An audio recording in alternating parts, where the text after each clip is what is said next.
Cross-border payment. Cross-border payment. Cross-border B2B space is $150 trillion.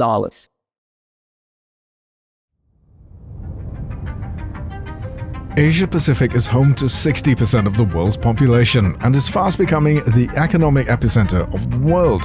Being able to weave efficient cross-border payments is essential to Asia-Pacific's growth story. This region is home to some of the most innovative fintech startups and ambitious institutions, both seeking to transform how cross-border payments are done. Among them is Nium, one of the handful of fintech unicorns from Singapore.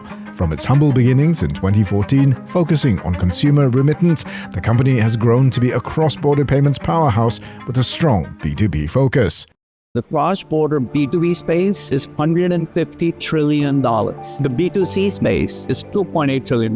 There are significant challenges in the B2B side of payments that have been remain unaddressed. So the 4 key challenges: cost, transparency, liquidity, and speed. It takes upwards of 4 to 5 days for a payment to go from one case to another. The cost of it is just crazy. And there's no transparency. You don't know where your payment is. So we realize there's a much larger space that we need to tackle on the B2B front than B2C front. And within that space, we're the Intel inside. We're not the computer. We're not the outside space. We're not the UI, UX. We are the infrastructure player that makes these payments happen. The revenue opportunity, $80 million a couple of years ago. We did 120 last year. We're on target to 170 this year. Our travel businesses are going leaps and bounds. Just in Asia Pacific, it's going 100% Y on Y. We're one of the largest issuers of virtual credit cards around the world. We do 40 million cards issued a year. And working with partners like Thredd only enables us to do things faster, better, in a cheaper way. Another notable company in this space is Southeast Asia's fintech BigPay, which serves 1.4 million carded consumers in Singapore and Malaysia. Their app houses many features, including personal loans, micro-insurance, card payments, and of course, cross-border payments. So our motto really is to level up people's lives, one transaction at a time. So that's the kind of play we're trying to go into. The consumer behavior has also changed. They're demanding more of us. They want resiliency, they want transparency, and not only cost. Everybody's fighting with costs. It's very difficult to sustain this race to the bottom. And at last, who suffers? The consumer. Because then you start adding fees. So you always see the model where everything is free until it gets expensive. We're not trying to play that. We're trying to deliver value. Coming with that value is giving purpose-based spending to people. So we've uncovered that foreign domestic workers, the myth is they send small amounts monthly. They actually send about 80% of their salary. They sell it in small chunks. It's because they don't know what the other party is going to do with their funds. If I have a BigPay wallet that's receiving the funds, I can earmark those funds for purpose-based spend only. Medical, school fees for the kids. That functionality is what we're building. And that's where Thredd comes into the picture. Companies like Nium and BigPay are not alone in pushing the needle of innovation. Institutions also play a vital role towards the collective goal of a faster, better, and cheaper cross-border payment experience for all. One such example is PayNet, Malaysia's national payment infrastructure, which has been making many strides in the cross-border payment space.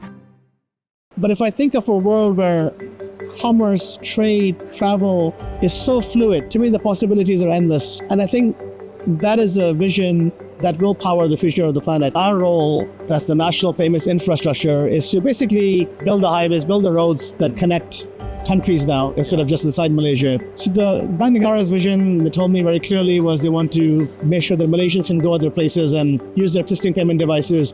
Along with 4 other ASEAN countries, have embarked on a project called Project Nexus, which came out of a G20 outcome and desire to bring transparent payments to everybody. So Nexus is meant to be a pilot case for how we can build a multilateral, cross-border, non-card solution, mainly for remittances, P2P. So we are working with Bank Negara, supporting them on this mission to build this feature, to make remittances seamless so I can send money to somebody in any other country using just their phone number, for example.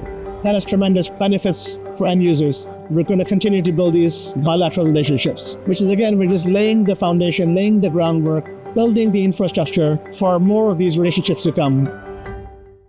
Playing an equally important role are the players behind the scenes, like Thredd, making the payments magic happen.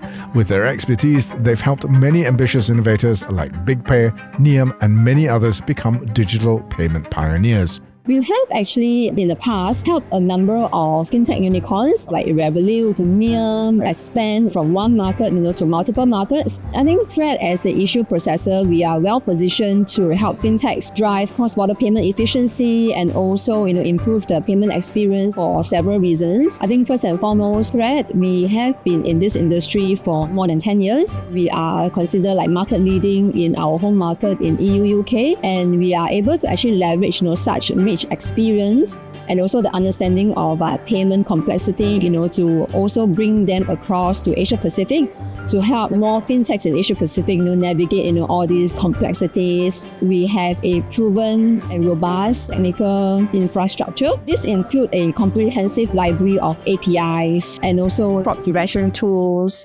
tokenization and 3DS services to help streamline the whole payment process and to enhance security. With the value of cross-border payments estimated to reach 250 trillion by 2027, but still rife with inefficiencies, it is no wonder that the demand for innovation in this space is intensifying. From traditional payment rails to DLT-based rails, we expect to witness rapid change over the next decade.